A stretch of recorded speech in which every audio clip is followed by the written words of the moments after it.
Hello everyone, and welcome to another video. This video is going to be a lot different than the previous episodes and videos. Whereas before I focused on Let's Plays that span out seasons and many episodes and all that stuff. For today's video, we are going to be doing a one-off. A video where I cover an entire game in one sitting, and I will be doing it without commentary. Why is that, you may ask? Well, let me explain. Many years ago, I saw a video YouTube. I can't speak already. I watched a video on YouTube by a certain YouTuber. You may know him. His name is Jacksepticeye, and he played a game called The Beginner's Guide. And that game it's deep. Today, I will be taking on that game as well. Well, and just see what we can do about it. The reason I'm not doing commentary is because I want you to enjoy the experience with me. To put yourself in my shoes as we are experiencing this together. And because I don't want to ramble or talk over the game, that's why I'm going to do it without commentary. So that way you get the same experience as I do with all the sounds, sights, and everything of the game. I will provide a disclaimer now on two things. First of all, this game covers some rather unsavory topics, usually things revolving around poor mental health and all that stuff. So if you aren't totally comfortable with that kind of content, and then please just skip to the end of the video. There will be chapter timestamps at the bottom of the video. You can just skip to my final thoughts and outro and save yourself trouble. But for those who want to enjoy the experience with me, or if you don't really care, then please stick around, like the video, hit the like button if you like this video, and even subscribe if you want to stick around the channel a lot more long term. And even hit the bell if you want to keep up to date with all my videos. Anyways, shameless plug aside, the other disclaimer is that this game may be slightly photosensitive to those who have epilepsy, because there might be flashing lights changing colors, and all that stuff. So, if you have some form of photosensitivity or epilepsy, please make sure to be careful while watching this video. I believe the game will also provide a disclaimer on that as well. I'm just getting it out of the way now. Anyways, with those two disclaimers out of the way, take my wing, take a pair, and just curl up and enjoy the game as much as I hopefully will. In any case, enough of my rambling. I will see you all at the end of the video for my final thoughts and the atypical outro. I will see you all then.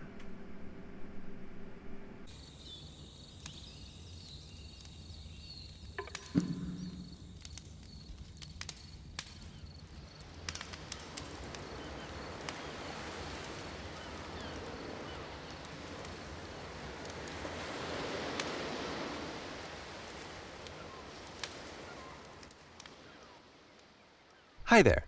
Thank you very much for playing The Beginner's Guide. My name is Davey Wreden.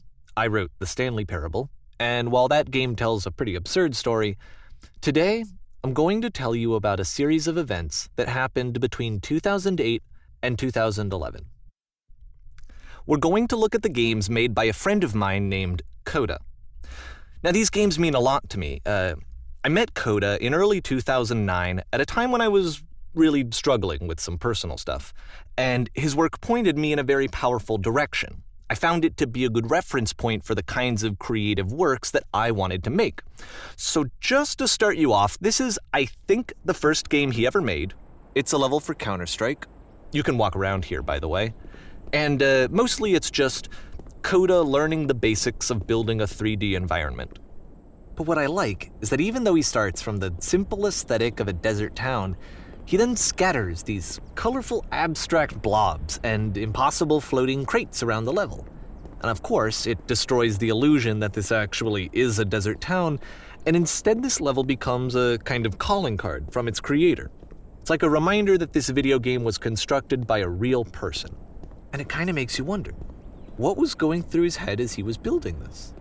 This is what I like about all of Coda's games. I mean, not that they're all fascinating as games, but that they are all going to give us access to their creator. I want us to see past the games themselves. I want to get to know who this human being really is. And that's exactly what we're going to do here.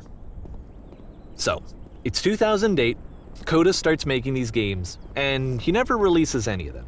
He doesn't put them onto the internet, he just makes them and then immediately abandons them, and they sit on his computer forever. And I think he really understood this image of himself as a recluse. At one point, he jokingly renamed his computer's recycling bin to Important Games Folder. So, this was just how he worked. He tended to crank them out one after the other without even really pausing to try to understand what he had just made, until suddenly one day, he just stopped. In 2011, that was it. He made his last game, and then he hasn't made another one since. And that's why I've taken this opportunity to gather all of his work together, is because I find his games powerful and interesting, and I'd like this collection to reach him, to maybe encourage him to start creating again. And if the people like you who play this also happen to find his work interesting, then I'm sure it'll just send that much stronger of a message of encouragement to Coda. So thanks for joining me on this. If you have a particular interpretation that I haven't mentioned here, or if you just need to get in touch, you can email me at daveywreden@gmail.com. Okay, that's about it for introduction. Let's take a look at Coda's first proper game. As each game is loading, I'll show you the date that it was completed. This first one was made in November 2008.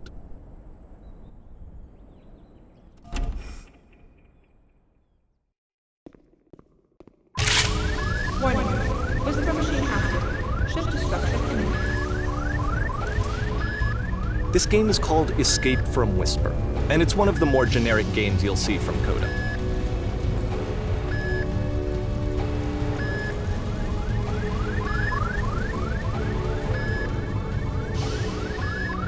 You can click to fire the gun.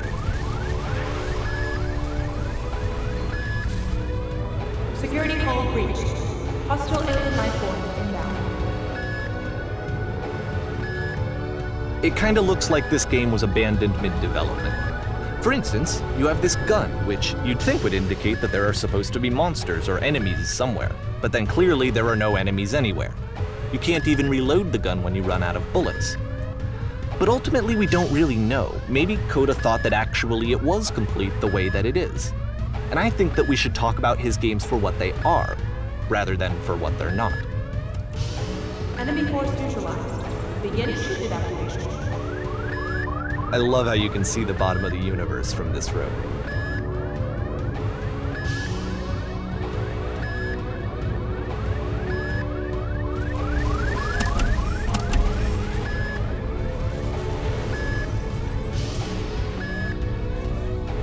Apparently this space station has a labyrinth on it.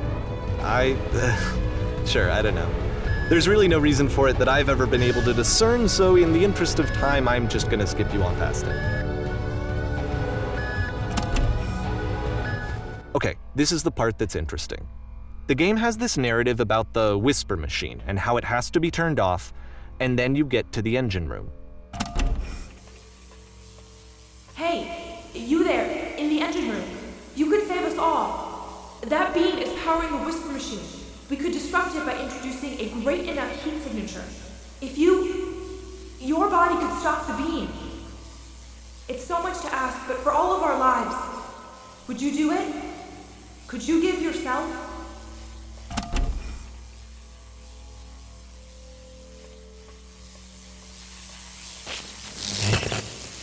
Let me pause here for a second. What you just experienced, stepping into the beam and then dying, is probably what Coda had initially intended when he was developing this level. But when he first compiles and plays it, something goes wrong. There's a bug somewhere. And this is what happens instead.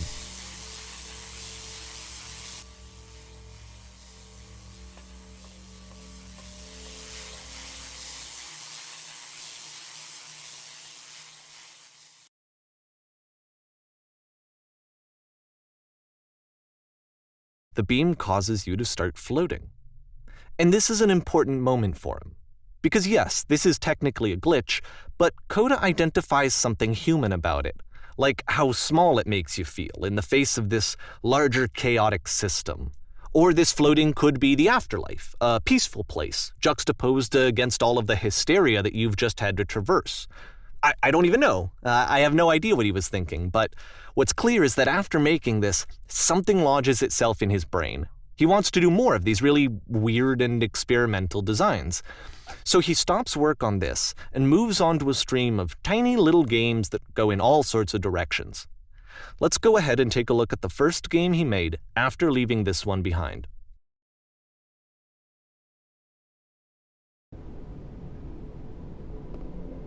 Yep, in this game you can only walk backwards.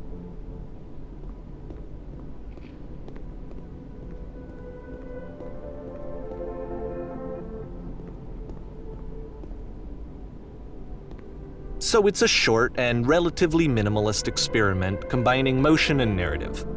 It is less advanced than the previous game, but actually it seems to be more focused, more complete. Coda's trying to give it a unique voice rather than simply basing it on a pre-existing trope.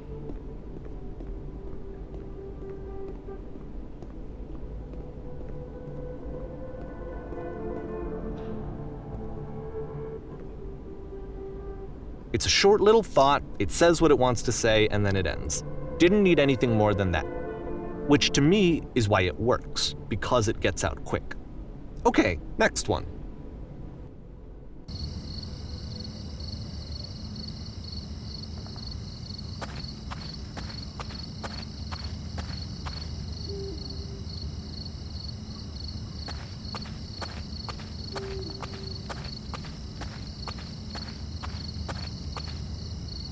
And that's it. Okay, the meaning of this game won't be clear just yet. Please be patient with me for a few more games and I promise you'll see what makes it interesting.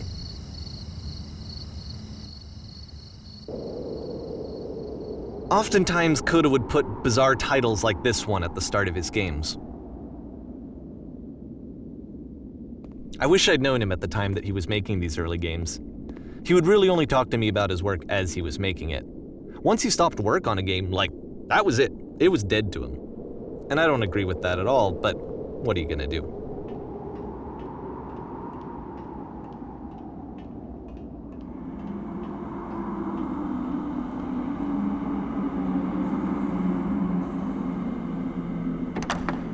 Once you've been slowed to an absolute crawl, the door at the top of the stairs opens. So why, if Coda's not showing these games to anyone, why bother opening the door at all? Well, to show you, I'm modifying the game here so that when you press enter, it'll bring you back up to full speed so you can enter the door for yourself.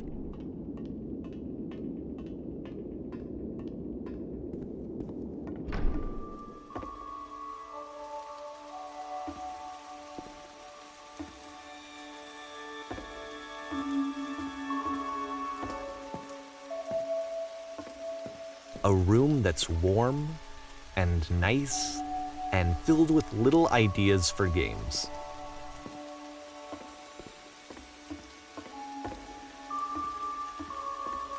Coda would often tell me that he didn't mind if people thought of him as cold or distant. He said that he knew that he was actually a vibrant and compassionate person, but that it takes time to really see that. It can be a very slow climb to get there.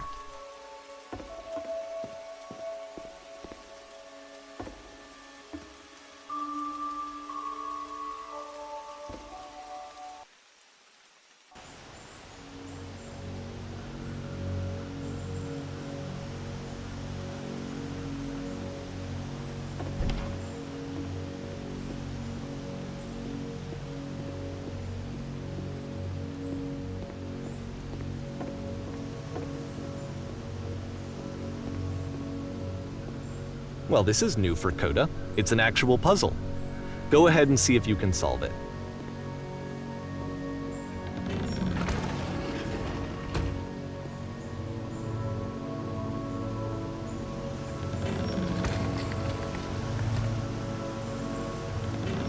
Don't forget that solution, because we're going to see this puzzle again soon.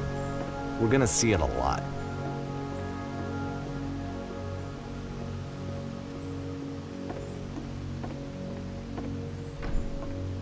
So that seems to be it, right?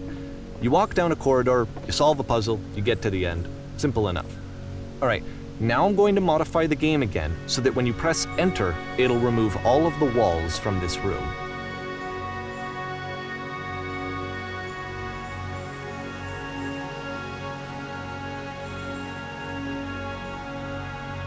How about that? There was more to it than we had any way of knowing. I actually find it funny that this game comes after the Stairs game, since they essentially convey the opposite idea. So, in the Stairs game, a dull exterior concealed a rich interior. And then, in this level, a dull interior hides this fantastic outer world. Either way, I think that the point is the same, is that most of the time you don't get to know what you're missing, or even that you're missing anything. That's not your role as a player.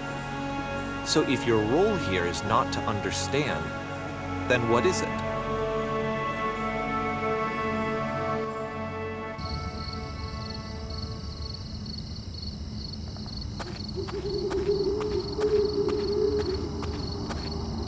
Aha! So this, combined with the entering game from earlier, tells us that Coda believes his games are connected somehow.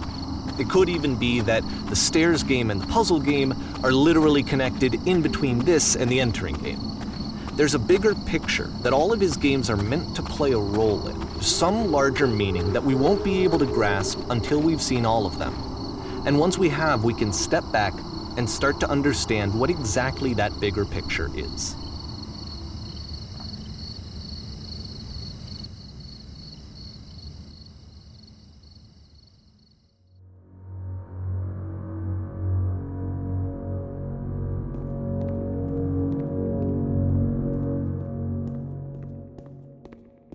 Let's talk about video game development for a second. Every video game runs on what's called an engine, which determines what the game can and cannot do. So in other words, the engine is a set of tools for game development. To make all of these games, Coda is using an engine called Source. Like all engines, Source has certain things that it does well, and it has certain things that it does poorly. One of the things that it does very well is boxy linear corridors. That's why so many of Coda's games are set in these large, flat, empty rooms, is just because he's working with what the engine does well. The tools available to the creator shape what kinds of creative work they're going to end up making.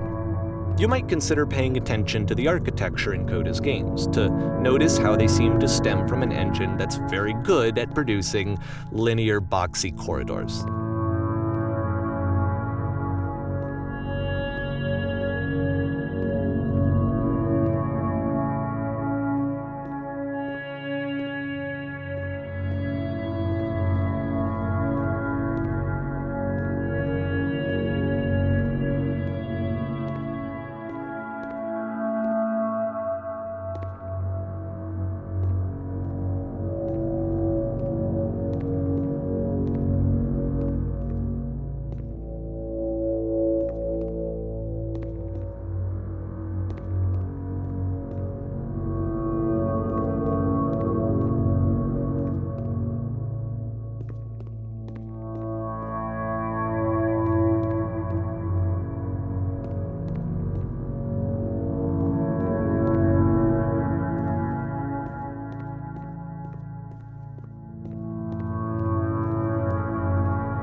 this prison, funny enough, in Coda's original design, the doors stayed shut for a full hour before letting you go.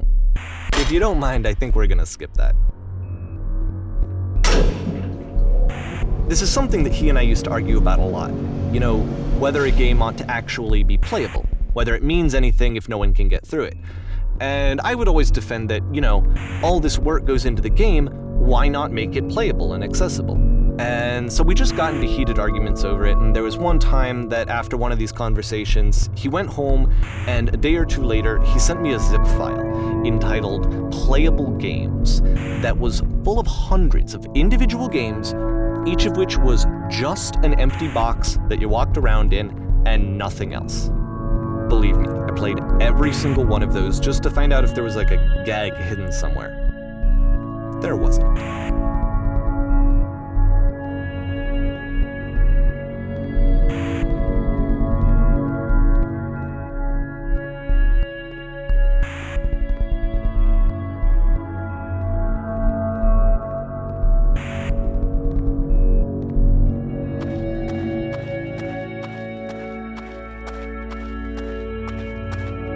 It's the puzzle again, with the exact same solution as the last time.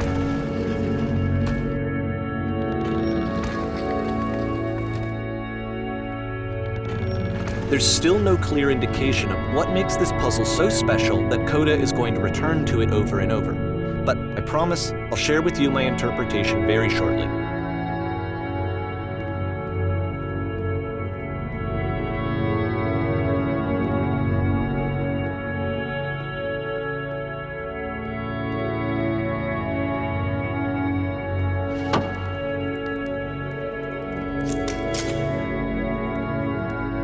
Here, Coda begins using a kind of dialogue system that he fashioned out of the engine's chat capabilities.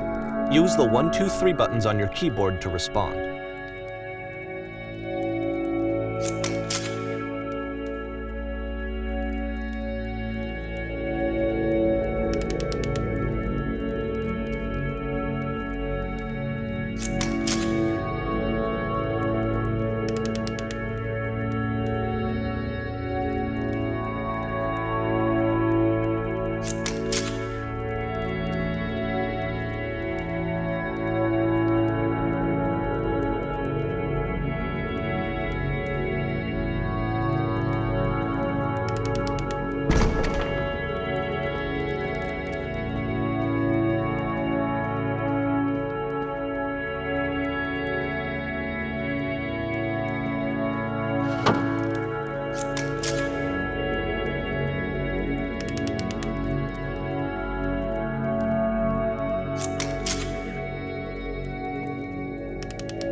And so we make one last descent down to the final floor of the level.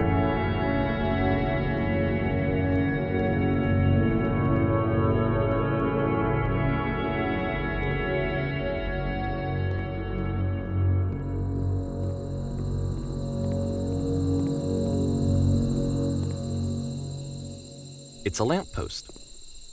Okay, I can't tell you quite why, but for some reason Coda fixates on this lamppost. It's going to appear at the end of every single one of his games from here on out. I'll tell you what I think. I think that up to this point, he's been making really strange and abstract games with no clear purpose, and maybe you can only float around in that headspace for so long. Because now he wants something to hold on to. He wants a reference point. He wants the work to be leading to something. He wants a destination, which is what this lamppost is. It's a destination. We're going to see it in the work as well. His games are just going to become a lot more cohesive, a lot more fully developed, with more of a clear idea behind them. And as we go, that idea will get clearer and clearer and clearer.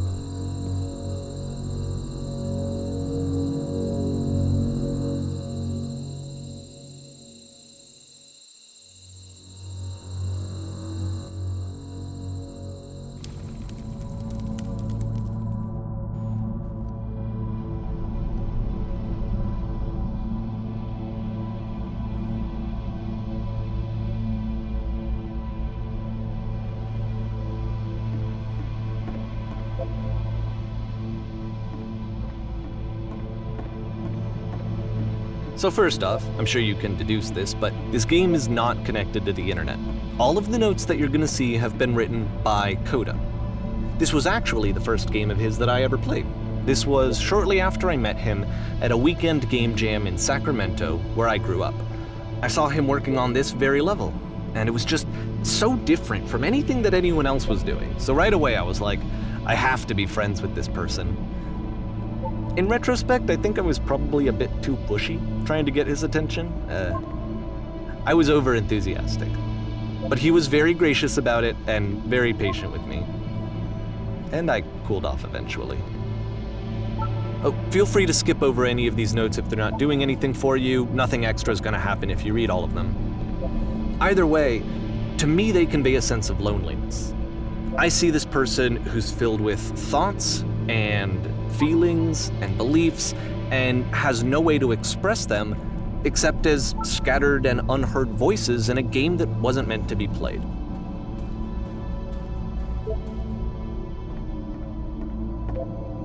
But it's ironic, isn't it, that in playing this game and seeing how alone Coda often felt, that we get to know him better and actually kind of connect with him. And I have to be honest with you, this idea is really seductive to me, that I could just play someone's game and see the voices in their head and get to know them better and have to do less of the messy in-person socializing. I could just get to know you through your work. I think this is why I always liked Coda's games so much, is because it felt like they let me have that connection. I felt as though he was inviting me personally into his world. And then I feel less lonely too.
At the end of this level, we're going to see the puzzle again. And here, I'll tell you what I think the puzzle means. Each of these games represents an idea that was on Coda's mind at the time that he was making it. And the puzzle is a way of closing the door on a previous chapter of his life before moving on to the next one.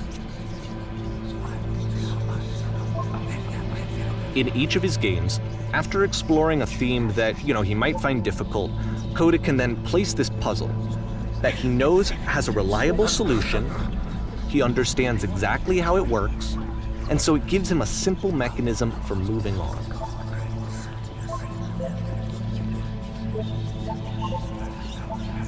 And because there's this dark area between the doors, a space between spaces, before you move on, you get to pause. Just for a moment, a few seconds to reflect on and let go of the events that led you here. To step back and connect the pieces together, to grasp at that elusive bigger picture.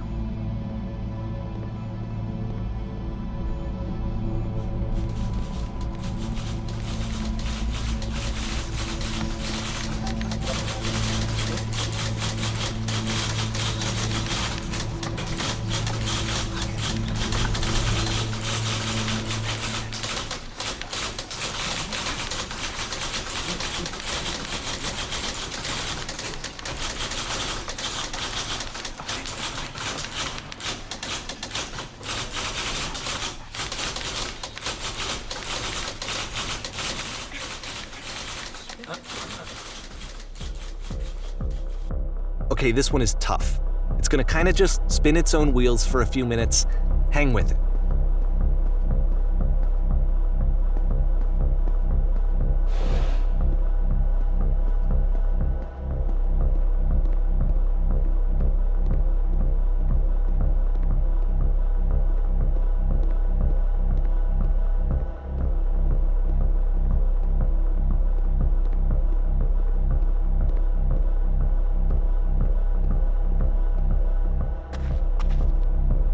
See, like, this is it, the whole game, and there's nothing that's particularly interesting about it. You just walk to the end of a hallway. Except, for some reason, Coda gets really fixated on this prison that has all of this modern furniture. And I don't know why, but he decides he needs to revisit this prison. He's gonna start over, use the same assets, turn it into something else. Okay, cool, here's version 2.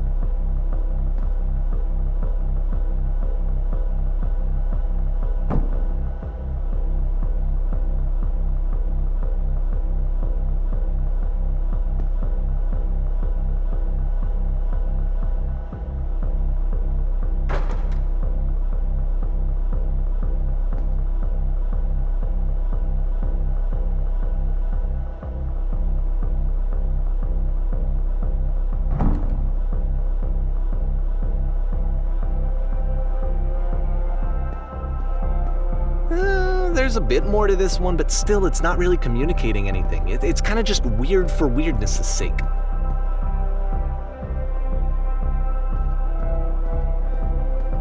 So okay, he throws it out and starts over. This time he comes at the prison idea from a different direction.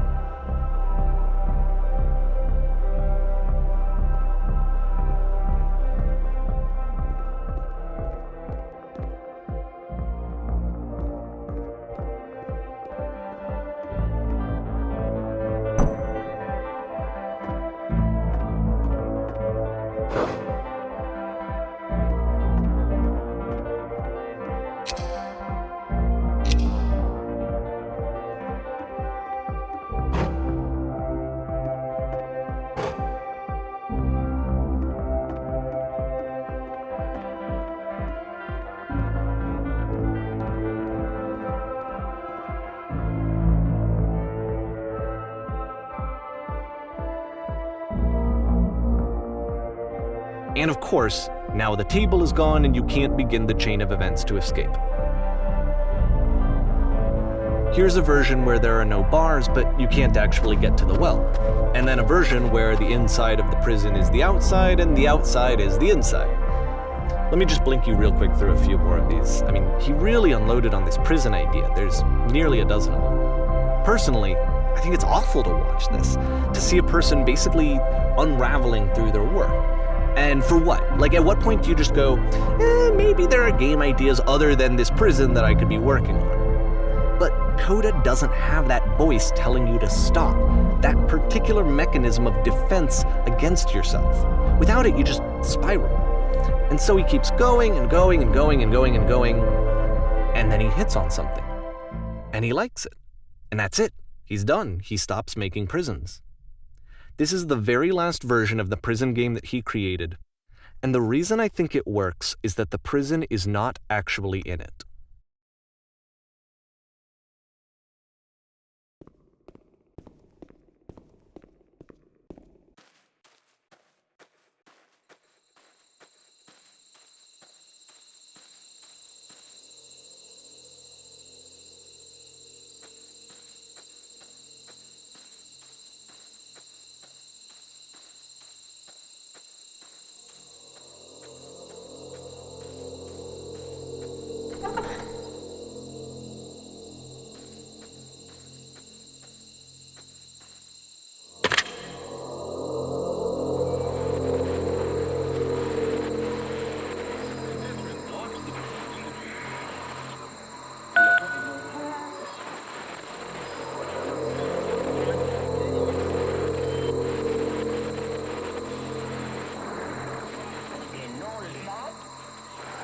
It's a conversation.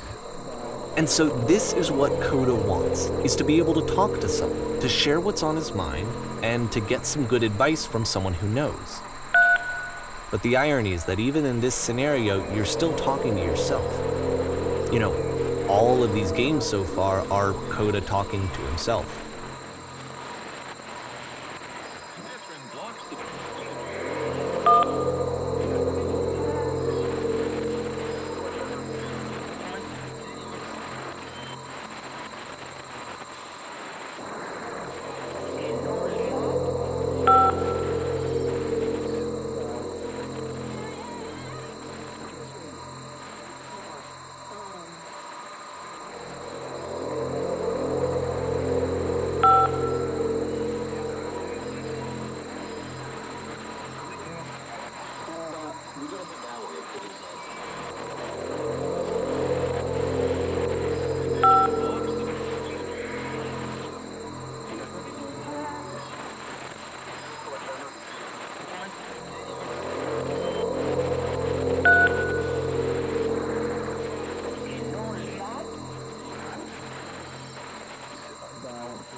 I can see why he considers this a fitting conclusion to the prison games.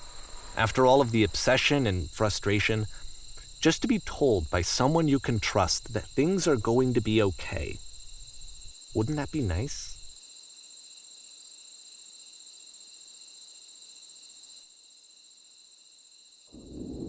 So what would it look like if Coda wanted to make a game about talking to someone other than himself?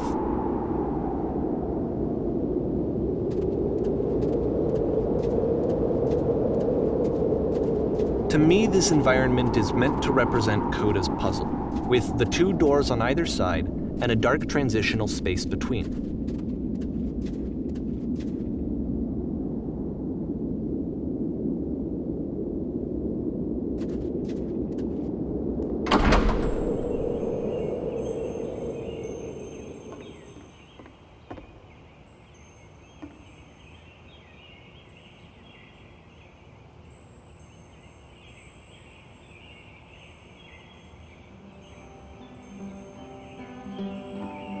You'll notice that the quality of the art is a step up from previous games, including this new and improved chat system, which he started using from this point on. From here on out, he begins putting much more effort into the visual polish of his work, and this particular game took 2 months to create as a result.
After the intense set of prison games, this house cleaning level almost feels like cleansing.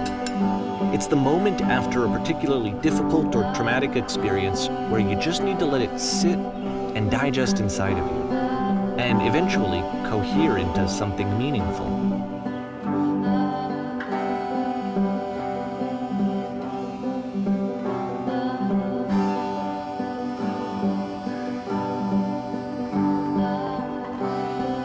I know that Coda really liked this game.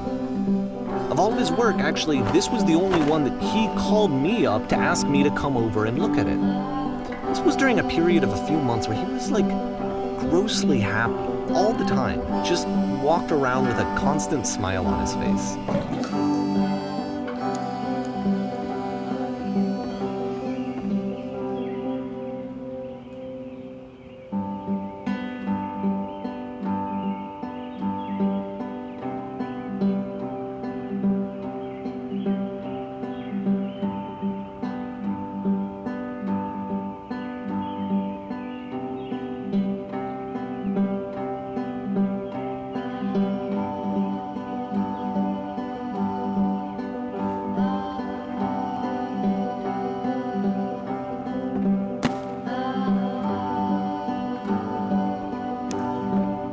I'm glad he made this. I'm glad he found some peace.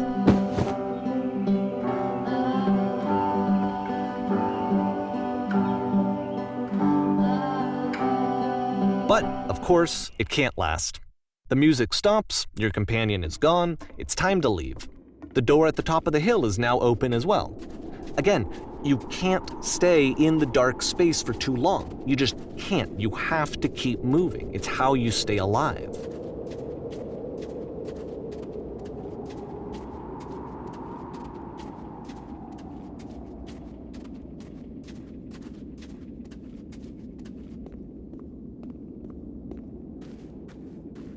Which is the whole point of the puzzle doors, right? That sooner or later you have to pick up and move. I really thought that was the point of it.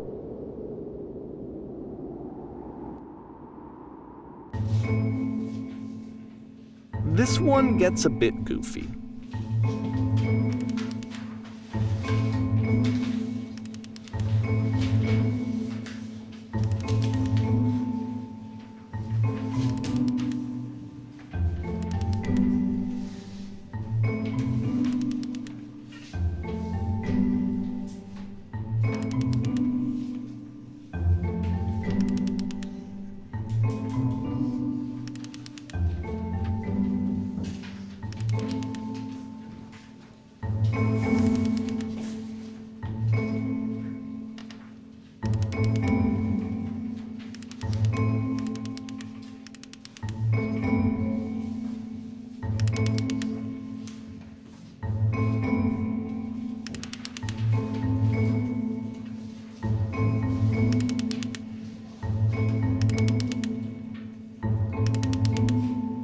About halfway through the game, the perspective shifts.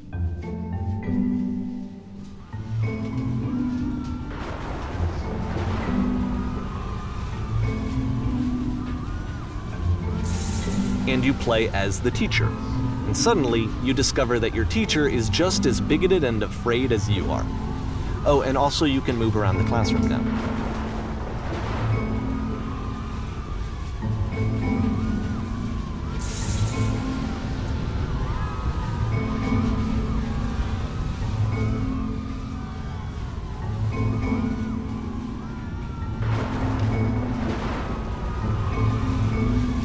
I felt pretty hard for this one. I feel like it's one of the most relatable experiences that you can have. To assume that some other person is perfect and totally fulfilled in every way, and completely miss all of the little flaws that make them painfully human. I think about this game a lot these days.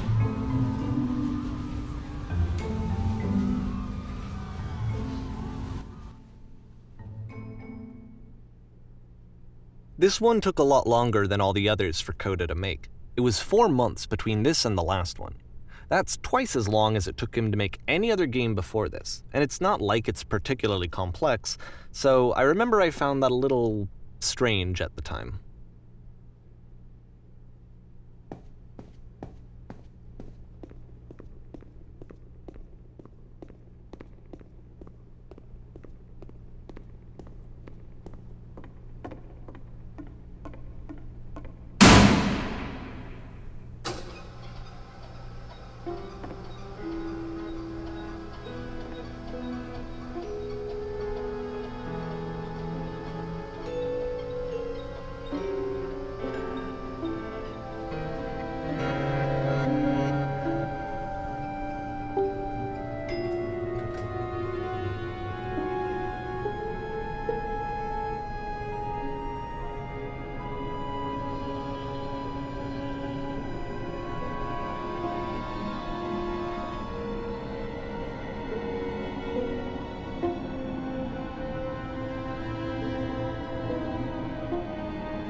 The game ends with this eerie premonition of what's going to happen next in Coda's life.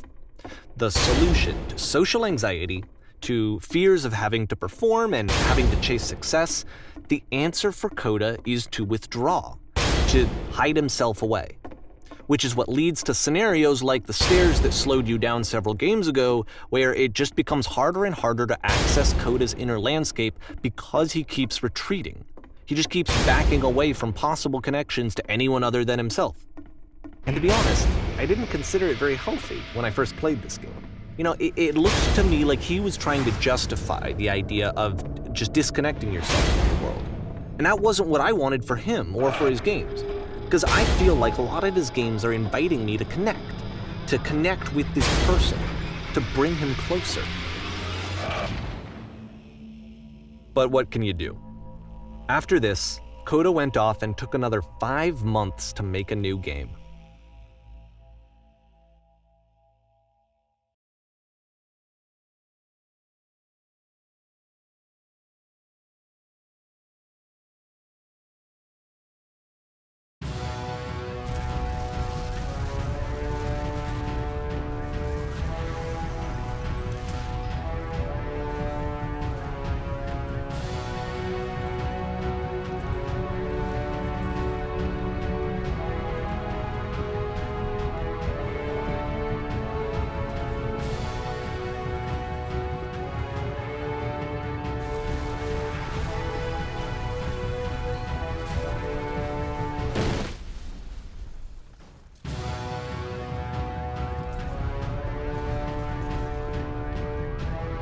You should probably open your eyes if you haven't already. It's pretty much impossible to solve otherwise.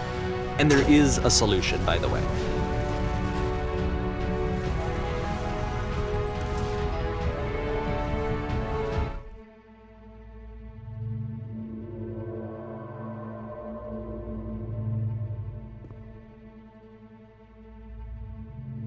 Like I said, I was getting concerned. First off, he's never been this explicit in his work about exactly what he's thinking. So where's that coming from? But then even weirder, his work has potentially stopped being an outlet for him. Not like he's having trouble iterating on ideas, but he literally just can't think of new ideas anymore. And in person, he was being a lot more distant than usual. Like, you know how sometimes a person will just deflect anything that you say in order to keep themselves disconnected all the time? It was that kind of thing. Here was the point in my relationship with Coda where I really started to wonder if he needed my help in some way. His games are going to get more desperate from here on out. After this game, it's almost 6 months before he finishes something new.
If the last game featured Coda talking explicitly about his creative frustrations, this one turns it up to 11. Now, put yourself in my shoes playing this. Here's a friend whose work is exhibiting signs of struggle, frustration, anxiety, depression, even. And yet still, he keeps making games. He keeps throwing himself into the grinder even when he clearly doesn't have the energy for it anymore. Why? What is it for?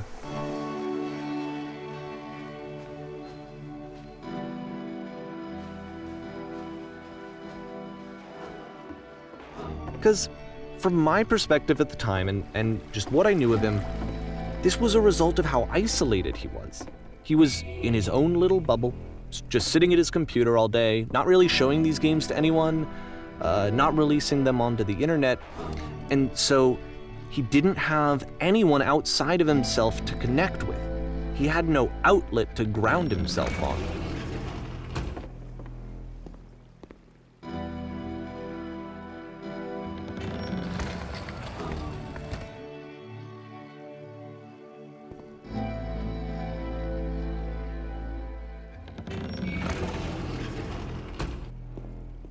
You can't talk yourself out of loneliness.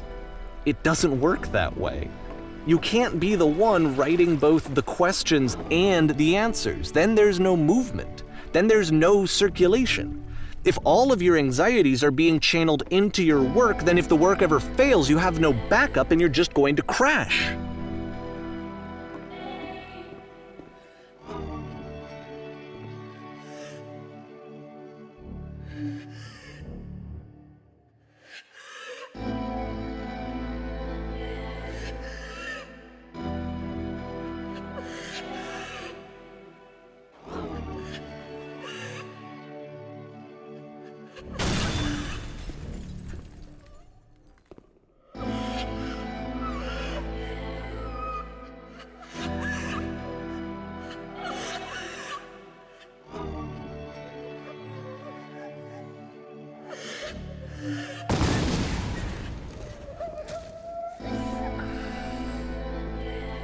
Seeing this game at the time that he made it, it looked really unhealthy to me. I was watching him do this to himself, and I hated it.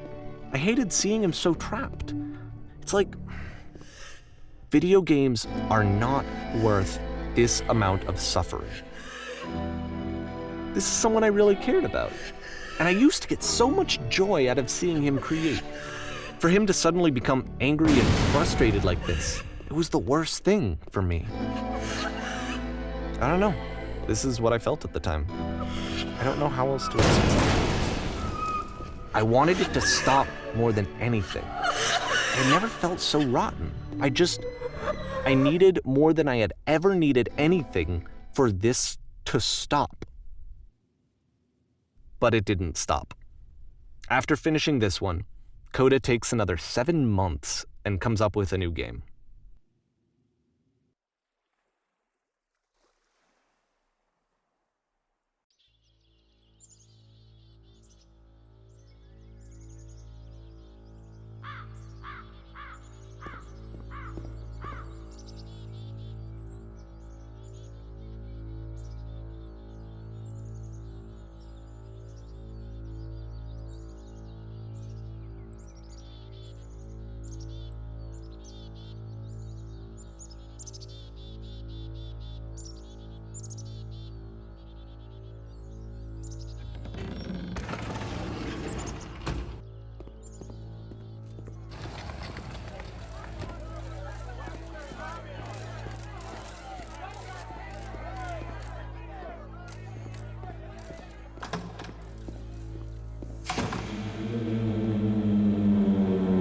And of course, it's the machine.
So now the work is becoming self-destructive. And I'll tell you, at the time that I first played this game, shortly after he made it, here's what I'm thinking to myself. I'm thinking that Code is stuck in his own head, and that it's having a very negative effect on him, and that all he needs to do is just start showing his work to people, to get some actual feedback on his games. It might get him out of isolation. And so, as I'm thinking this, I realize that I could be the one to initiate it. Because it would never occur to Coda to start actively soliciting feedback, so what if I did it for him? If he could see the difference it would make to have more actual conversations with other human beings, would that bring him out of his mental spiral? Would it give him confidence in himself? Would it bring meaning back into his work?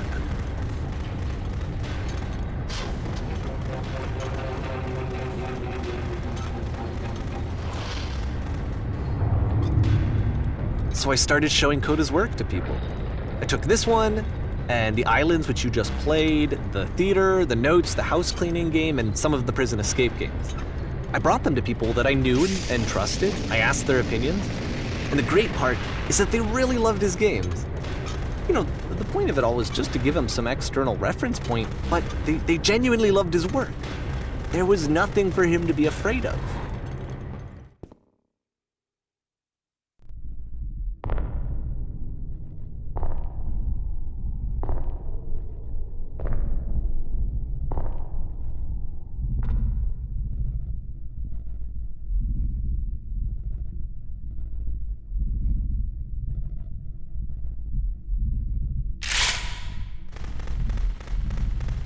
Can you see why I felt like this was the right thing to do?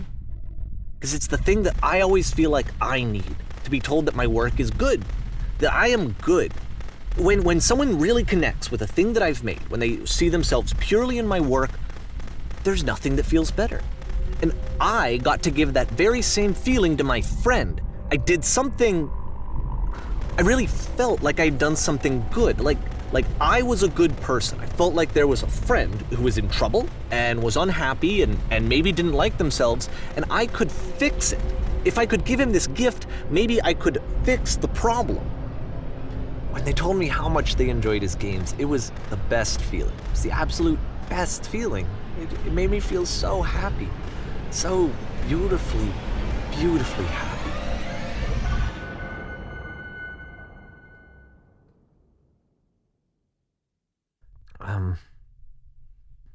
So anyway, Coda finishes this game, and then really he just kind of takes off for a while. So this is June of 2011, and I didn't hear anything from him for several weeks, I guess. And so out of nowhere, one day I get an email, and it's got a private link to a new game of Coda's. This one is called The Tower, and to my knowledge, it's the last game that Coda ever made. So let's take a look.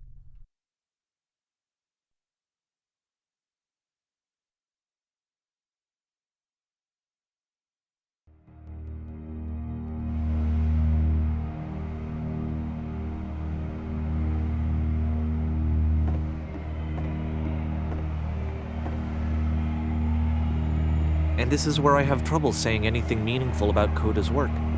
Because more than anything else, the tower just feels distant. It feels like it's trying to distance itself from the world. It's a very cold game.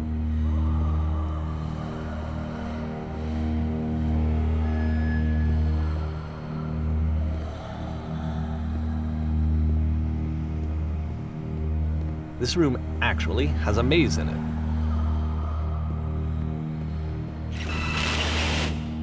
Except that all the walls of the maze are invisible. And then every time you touch one of the walls, there's this awful flashing and noise, so the experience is really miserable. The game goes beyond not being meant to be played, it actually seems to despise the player for trying to play it at all. But I do want to show you the rest of the levels, so when you're ready to continue, press enter and I'll put a bridge over the maze.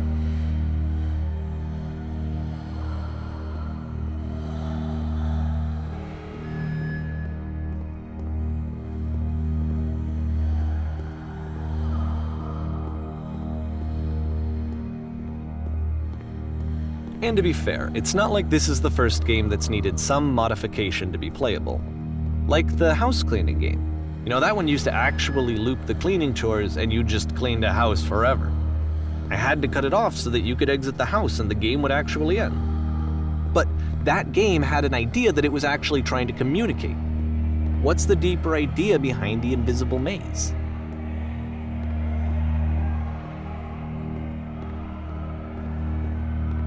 The only way past this challenge is to randomly guess the 6-digit code. Like the invisible maze, it's frustrating to me, because it's the opposite of everything else that Coda has made. It doesn't encourage thought or engagement. It doesn't ask anything of me, except a lot of my time. If I could have reached him during this time, then maybe I could have asked him, but I couldn't. I still don't really understand why this is here. I'll put the code on the ground for you here, though, so that we can move on.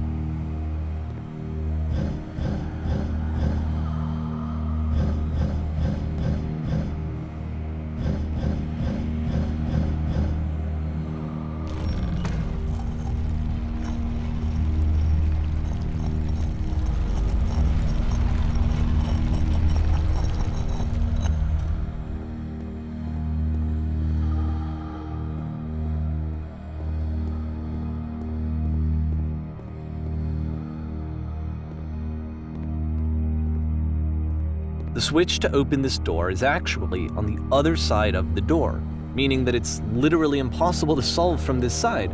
So even if you somehow brute forced your way through the first 2 challenges and you got to this point, there's actually just no way to progress. And it's scary for me, the idea of Coda cutting himself off entirely, just saying, you know, that's it, that's the end of the conversation, not giving me any way to fix the problem. I feel like a failure, I guess, when I can't fix the problem. But I can open this door for you, so let me do that. Was I a failure for not understanding this game? I mean, I don't know why I would be. It's not like everything needs to have a solution, but I feel it somehow. I feel like I failed, and I don't understand why. I remember, it's June of 2011. I'm playing this for the very first time, and as I'm playing, I'm thinking to myself, I don't know this person. I have no idea who this person is. It wasn't the guy I knew, it wasn't my friend. I had come to so many conclusions from looking at all of his work up to this point, and then suddenly none of them... I had been trying to, though. That was the thing. For years, I was trying to get to know him, to understand who he actually was and what he stood for. I asked him so many times to please just tell me what his games mean to him. I asked him please to tell me what the 3 dots mean. And he wouldn't.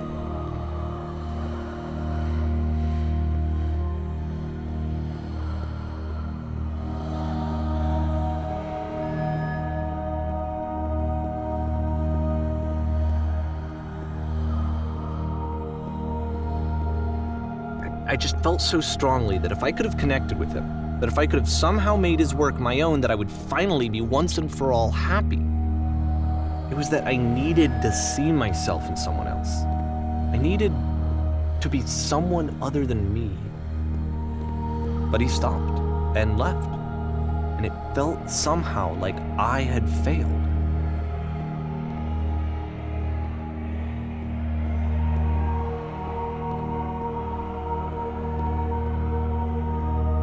Where did I screw up?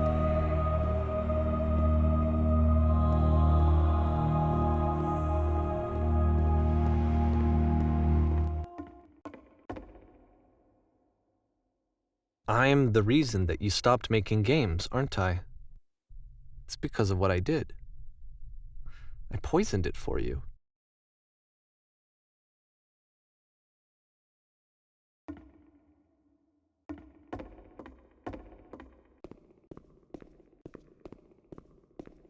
I don't think I ever told you this, but when I took your work and I was showing it to people, it actually felt...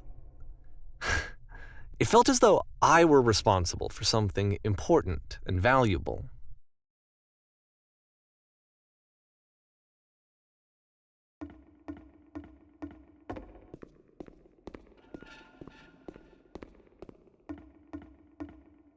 And the people who played them, they treated me like I was important. They really listened and cared about what I had to say. Even though I was showing your work, I felt good about myself. Finally, for a moment, while I had that, I liked myself.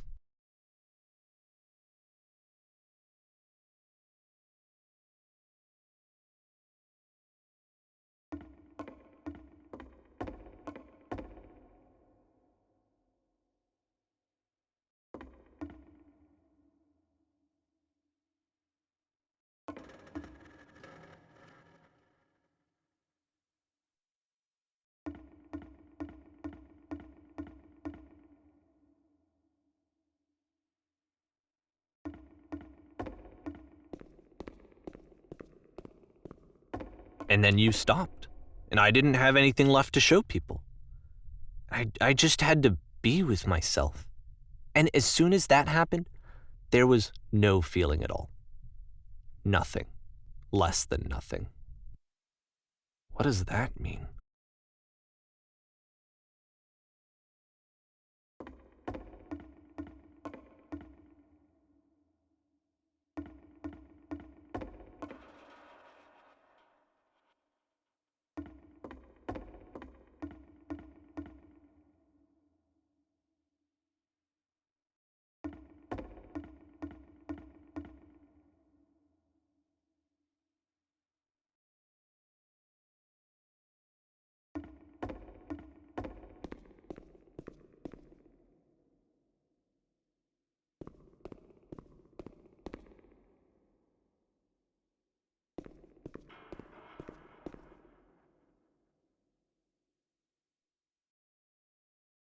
I'm afraid that I did something really stupid because I don't like myself.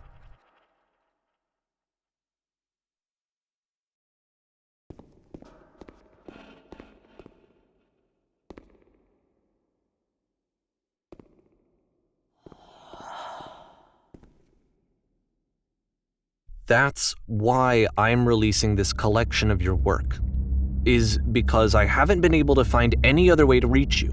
I've tried everything. And so a part of me has hope that if I put this compilation out into the world, and if I put my name on it, that maybe enough people will play it so that it'll find its way to you, so that I can tell you that I'm sorry.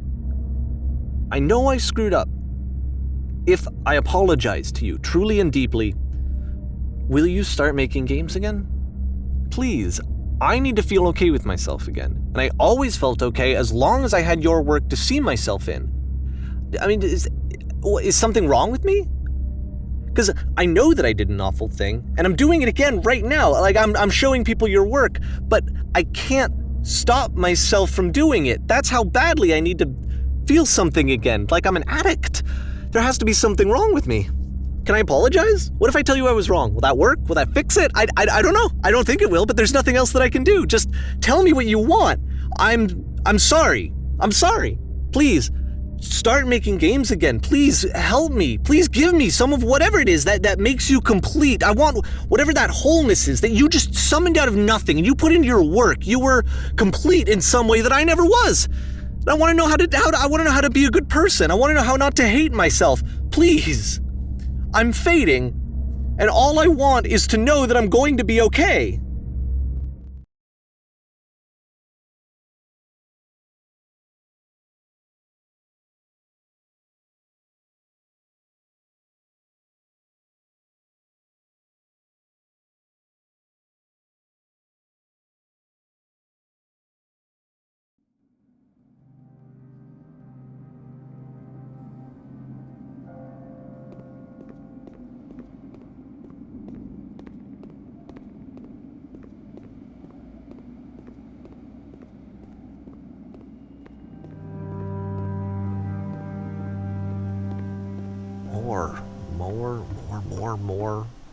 More love, more praise, more people telling me that I'm good.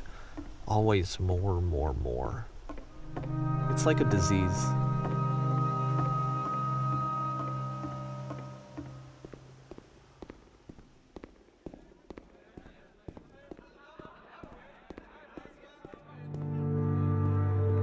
Solution. Solution. Solution.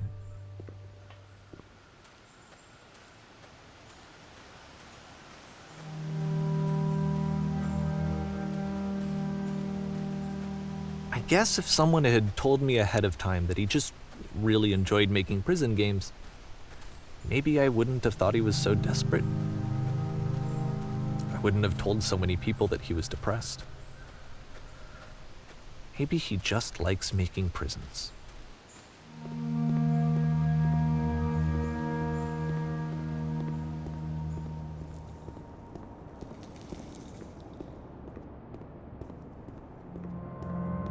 Even now, the disease is telling me to stop. Don't show people what a shitty person you are. They'll hate you.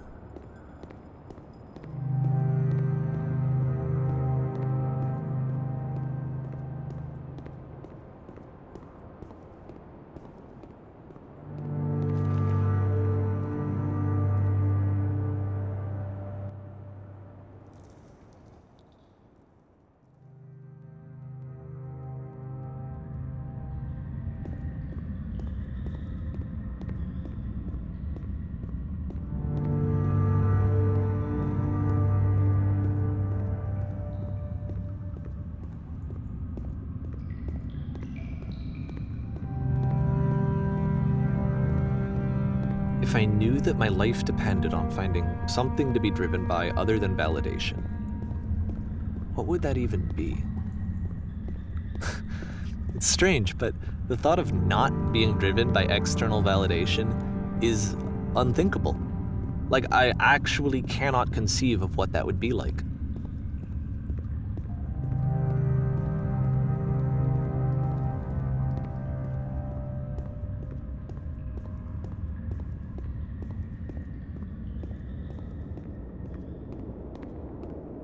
What now?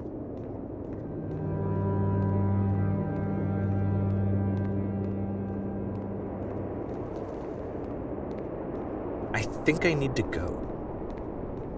And I'm sorry, because I know that I said that I would be here and I would walk you through this, but I'm starting to feel like I have a lot of work to do. I have a lot that I need to make up for, and so I'm just gonna... Okay.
turn back.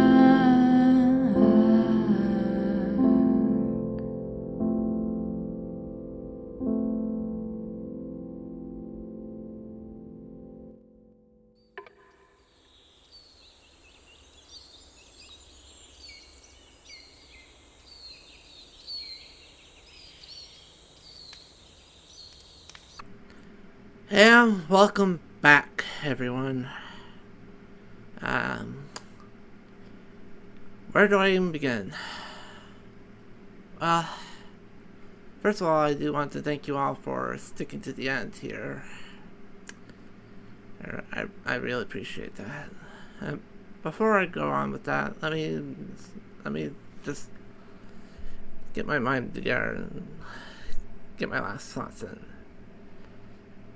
Okay, so this game was a game about Coda, a game developer who just seemingly was going through the paces of mental health, anxiety, frustration, depression, you name it.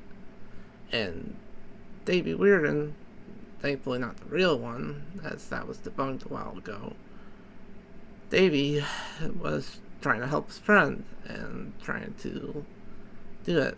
But as it turns out, later down the line, Davey... I'm sorry, I'm just trying to find the right words to say here. Davey, in his own words, poisoned, quote-unquote, game development for Coda. Coda didn't have the same drive, the same gumption, the same creative juices that were flowing through them as they were developing games. And as the fake Davey, as I'll call him, was just spreading the games around to their friends, trying to help get validation for Coda, and by extension himself. And then Coda realized what Davey was doing, and things just got worse and worse and worse. And you can see it in the games themselves. The games are subtly hinted at jabs against the fake Davey.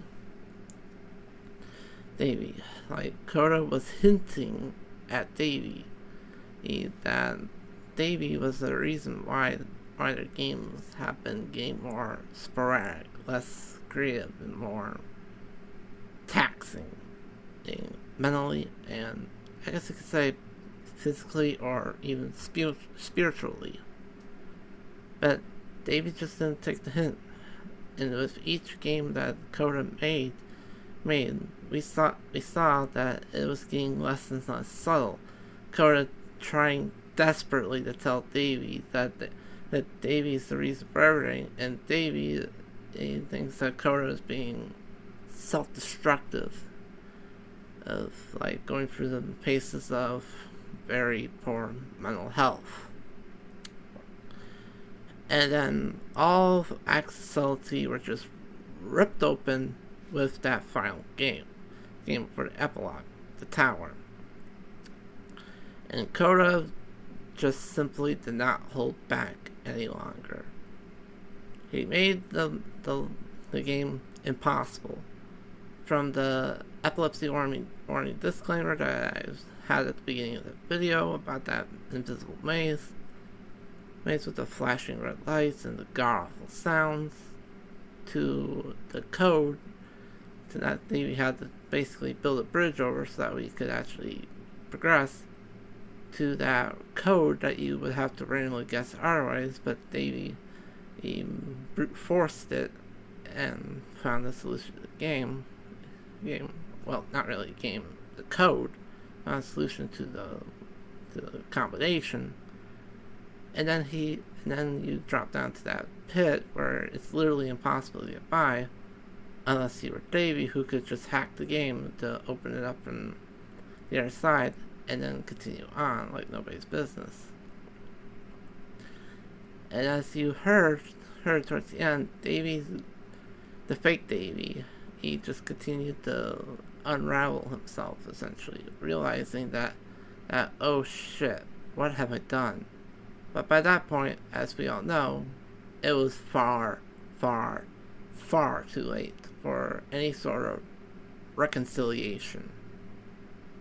And then when we got to the end of the tower, I'm sure you read Coda's message to the fake Davy along with me, even if I wasn't actively speaking it.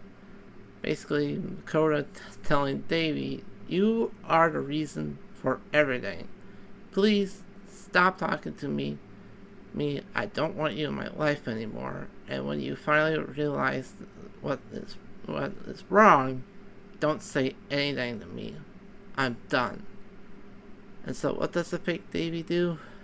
He just compiles all of Coda's games from 2008 to 2011, including the game that was made in September 2009, which is a very personal one for me. And compiled them all together in a collection, and then put on his own touches, like the epilogue, for example, where we went through that weird, trippy landscape. And eventually ended with us just floating up and being caught in juxtaposition. Just looking at the endless maze and wondering what the hell happened. So, here's my interpretation of this.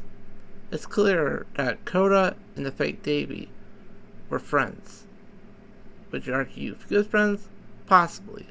But as the fake Davy himself mentioned, he was too over-enthusiastic when he met Coda. And that same over-enthusiasm, especially concerning his issues, that same over-enthusiasm from the beginning came back to bite him in the ass when all was said and done.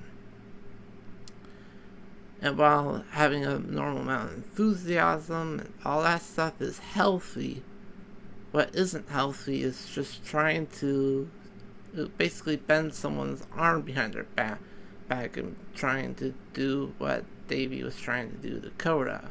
Like, real or fake Davy, you don't do that to someone.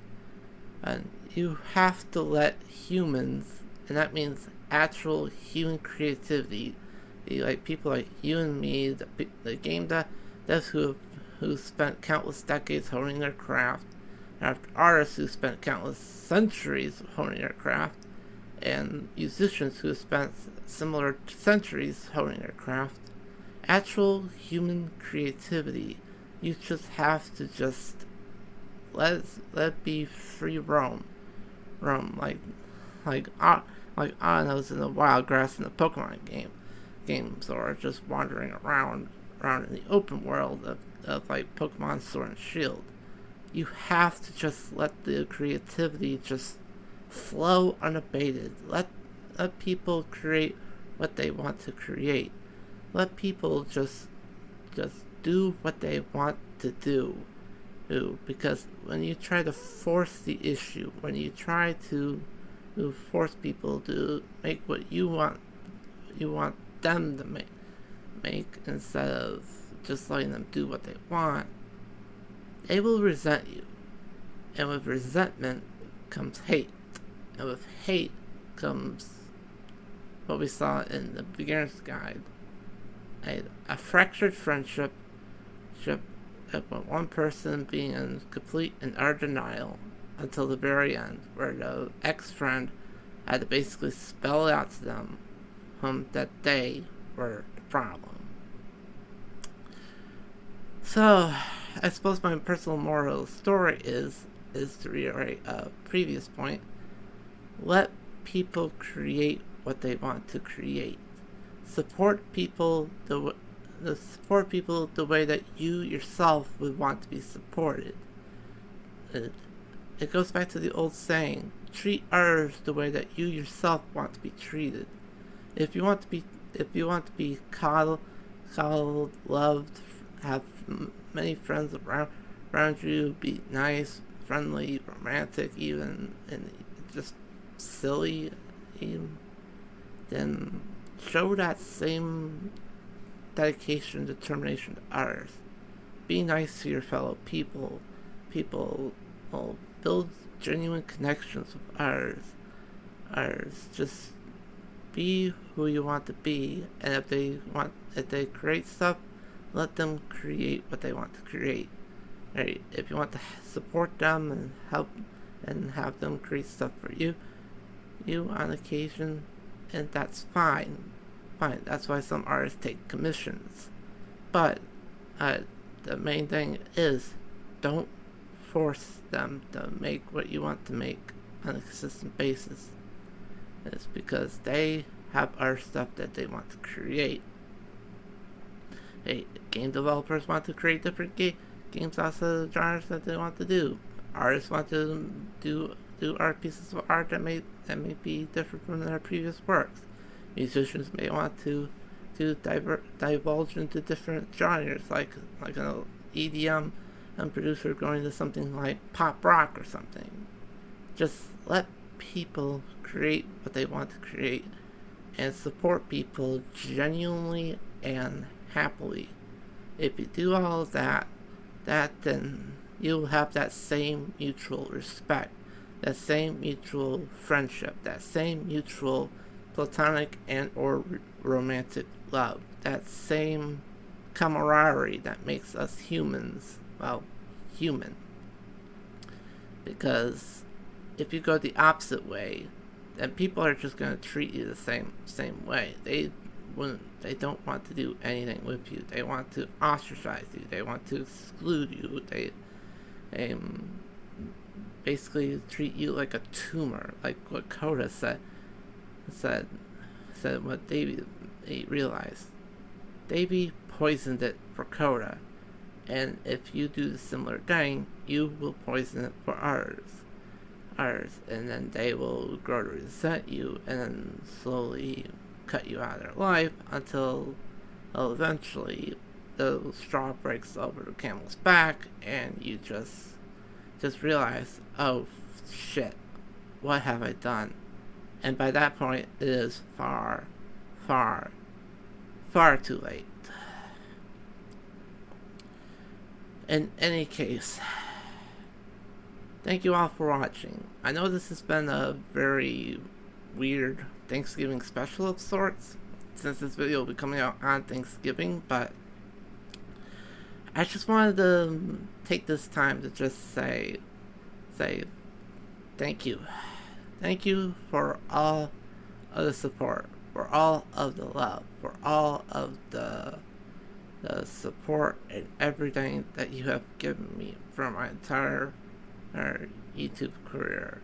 Going back to my old channel, Amethyst Gaming, to the channel you're watching right now, Amethyst Phoenix, and just in general, thank you all for supporting me, even push me on, and just helping me become a better person. I know that I have my issues, because as I have similar stuff. I have anxiety, I have depression, I have post-traumatic stress disorder, or PTSD for short. I may even have complex PTSD, I'm not entirely sure. And I have a litany of our mental and physical issues that I don't know the full extent of. But what I do know is that I just want to be treated as an equal, as a person that you can get to know and love, as a friend, as a lover, and as just someone you can reliably rely on, like that, like the rock that you can just lean your shoulder upon, or just someone that you can cry into and on their shoulder while they just gently comfort you. I just want to be a good Phoenix. I want to be a good person, and I want to show that same dedication towards my friends and lovers as they do to me. I have had my difficulties in life, going from the 2010, going as far back as the aforementioned September 2009, to the 2010s, to the current decade and the current year. And I'm just gonna come out and say it. I have lost a lot. I've lost my grandmother. I've lost my grandfather. I have lost many friends in my life for one reason or another. And I have especially lost those who I deeply loved. Those that I thought I could trust by my entire being. Those that I felt comfortable just as, letting myself be myself with. The people who I trusted to support me as much as I supported them. But yeah, this video goes out to all of you, to my friends, my ex-friends, my lovers, my ex-lovers. This goes my subscribers, those who have unsubscribed. This goes out to all of you. If I have wronged you, I do deeply apologize. And all I want is just to try to reconcile in some way. If you're one of these people, please leave a comment down below, or even reach out to me on my social media. I genuinely do not mind, because I want to be a good Phoenix. I want to just be a genuinely good person. And for those of you who are subscribed, for those of you who are my friends, my lovers, and for those of you who have just supported me in one form or another over the years, regardless if it came from my early days of YouTube to wherever else, I deeply thank you for your support. You have helped me become the person who I am today, and I am deeply grateful for all your love, platonic or romantic, your support, and just helping me be me in my purest, unfiltered, and genuinely good form. I have taken up enough of your time today. Thank you all so much for watching. Happy Thanksgiving if you celebrate it, and if you don't, I am thankful for you all the same. Part 4 of Let's Play OpenRCT 2 Season 2's movie will be coming out next week, and I will see you then. And Let's Play Minecraft should resume in December, if not the start of next year, depending on how things go. Anyways, enough of my rambling. Thank you all so much for watching. I will see you all in the next video. And once again, and have a happy Thanksgiving. Ciao.